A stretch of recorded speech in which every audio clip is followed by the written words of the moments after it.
Good afternoon, Norman. This is Ethan Cook, and you are listening to the Sports Maestro, name brand quarterbacks. And we got three vying for a job, Blake Bell, Trevor Knight, and Kendall Thompson. Matt, who in your mind solidified themselves going forward into the summer workouts as the guy, and why? I really think Blake Bell is the guy to beat right now. He looked really good in the spring game, throwing the football.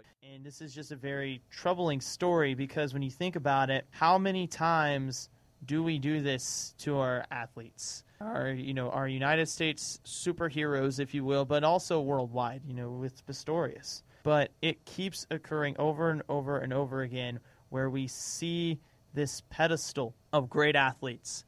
We put Tiger Woods on the pedestal. We put Michael Vick on the pedestal. We put Lance Armstrong on the pedestal. We put Manti Te'o on a pedestal. We put Joe Paterno on a pedestal. Look, this is just, it hurts. It really does.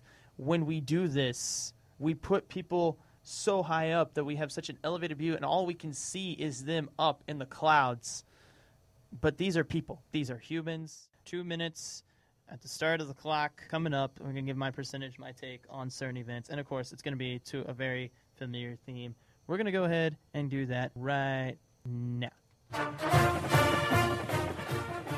So the first one I've got is the Heat repeating. The Miami Heat, can they repeat? Chances of repeating. Anytime you have LeBron James on the court, your chances are great, especially the way he's been playing. 28 points per game, shooting 56% from the field. Chris Bosh is being resurgent. He's been in a little bit of a slump, but he's coming back out of it. It all depends on the role players. If you look at how they won a championship last year, it was role players like Shane Battier, Mike Miller, Norris Cole. Those guys are going to have to step up and play well.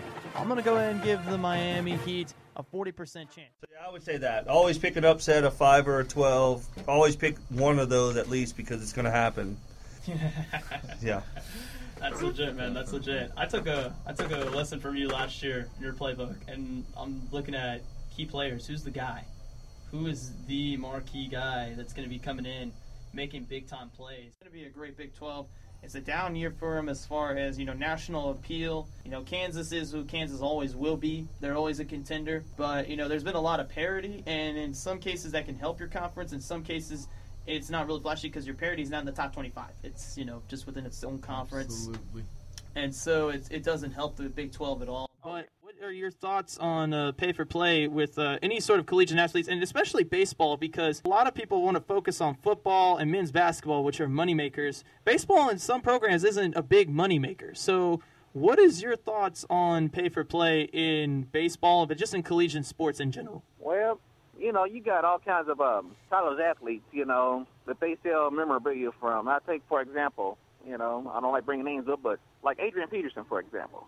They selling his college jerseys, before he make it to the pros and everything. And, and I'm not just saying only Peterson, but, just anybody that has some kind of likeness of jerseys or T-shirts or, well, you don't have too many college players with their own T-shirts, but, there's something sharing with their name. In ways, I think they should get paid. Patrick, one more question before we get started. Do you accept the Rise Challenge?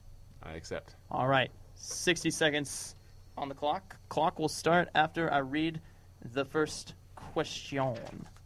2011 Alabama Crimson Tide. Go. Nick Saban. Correct. 2006 Florida Gators. Nick Saban. Les Miles. No. Florida Gators. Urban Meyer. What?